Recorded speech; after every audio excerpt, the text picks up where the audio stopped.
Hi friends, இன்றைக்கி நம்ம புளியோதரை செய்ய போகிறோம். புளி கரைச்சல் ரெடி பண்ணுறதுக்கு என்னென்ன பொருள் தேவைங்கிறத இப்போ நம்ம பார்ப்போம். புளியை நனைய வச்சுருக்கேன். ஒரு எலுமிச்சம்பழம், கொஞ்சம் பெரிய சைஸ் எலுமிச்சம்பழம் தண்டியில் ஊற போட்டு வச்சுருக்கேன். இப்போ நம்ம இதை வத்தல், வெந்தயம், காயம் இதை ரோஸ்ட் பண்ணி நம்ம மிக்சியில் திரித்து எடுத்துக்கிடணும். தாளிக்கிறதுக்கு கடுகு, கடலைப்பருப்பு, வத்தல் கிள்ளி வச்சுருக்கேன், நிலக்கடலை தாளிக்கிறதுக்கு, கருவேப்பிலை எடுத்து கருவேப்பிலை, மஞ்சத்தூள், பெருங்காயத்தூள், உப்பு இவ்வளவு தேவை. எண்ணெய் நல்லெண்ணெய் சேர்த்துக்கிடுவோம். நம்ம இப்போ எப்படி செய்யலான்னு பார்ப்போம். ஓகே ஃப்ரெண்ட்ஸ், இப்போ நம்ம வத்தல், பெருங்காயம், கட்டிக்காயம் சின்னதாக உடச்சி வச்சுருக்கேன், வறுபட்டுட்டு நம்ம எடுத்துக்குவோம்.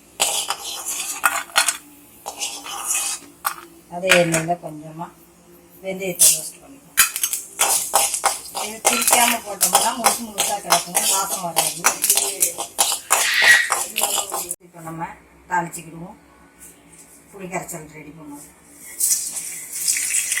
கடுகு, அது கூட கடலை,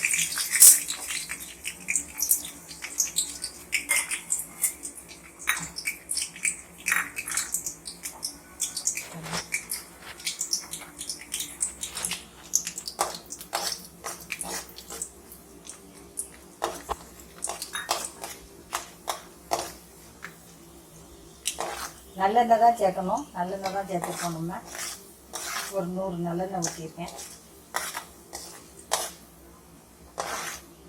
வாசமாக இருக்கும். அப்படின்னா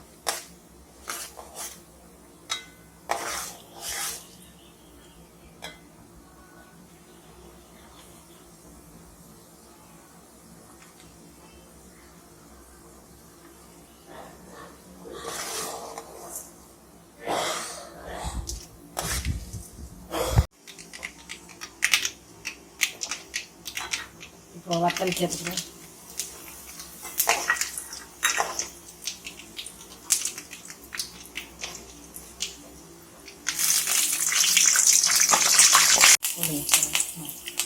கருவேப்பிலை போட்டாச்சு, வத்தல் பொடி போட்டிருக்கோம், வத்தல் கிள்ளி போட்டிருக்கோம், கருவேப்பிலை போட்டிருக்கோம். இப்போ நம்ம பொடிச்சு வச்ச வெந்தயம், காயம்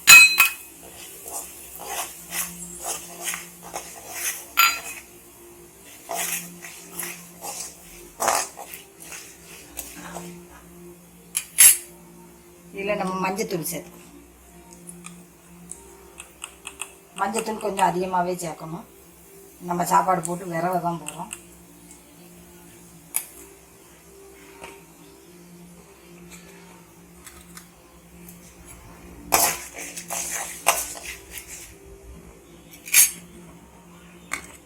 நிலக்கடலை வச்சு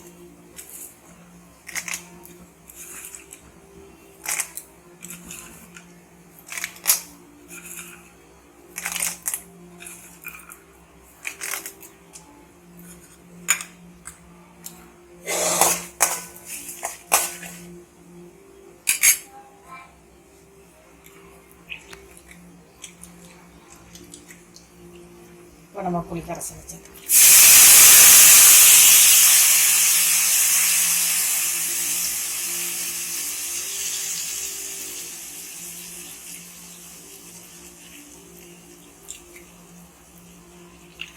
புளிப்பு அவங்கவுங்க தேவைக்கு வச்சுக்கோங்க. புளியோதரைன்னா நல்லா கொஞ்சம் புளிப்பாக இருந்தால் தான் நல்லாவும் இருக்கும்.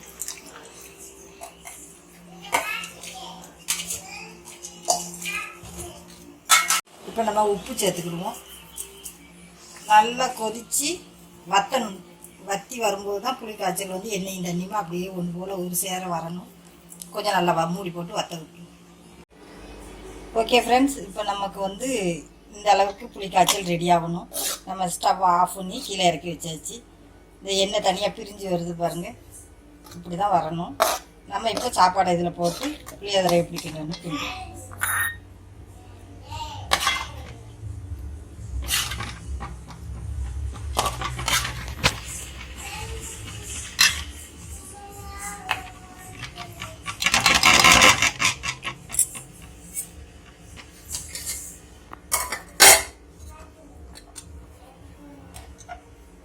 சாதம் வடித்து வச்சுருக்கு. நம்ம இப்போ சாதத்தை அதில்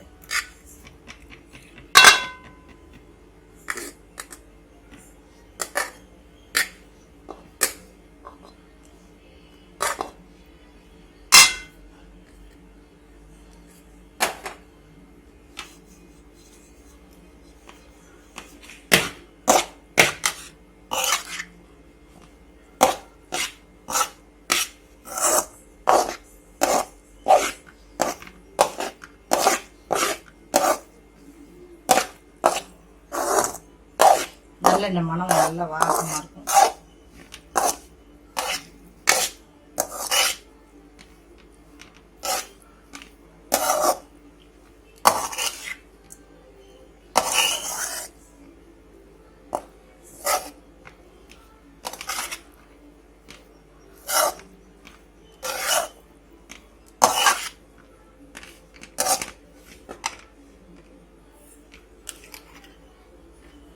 நம்ம இப்போ எடுத்து வச்ச கிரேவியை கொஞ்சம் மேலாக்க போட்டு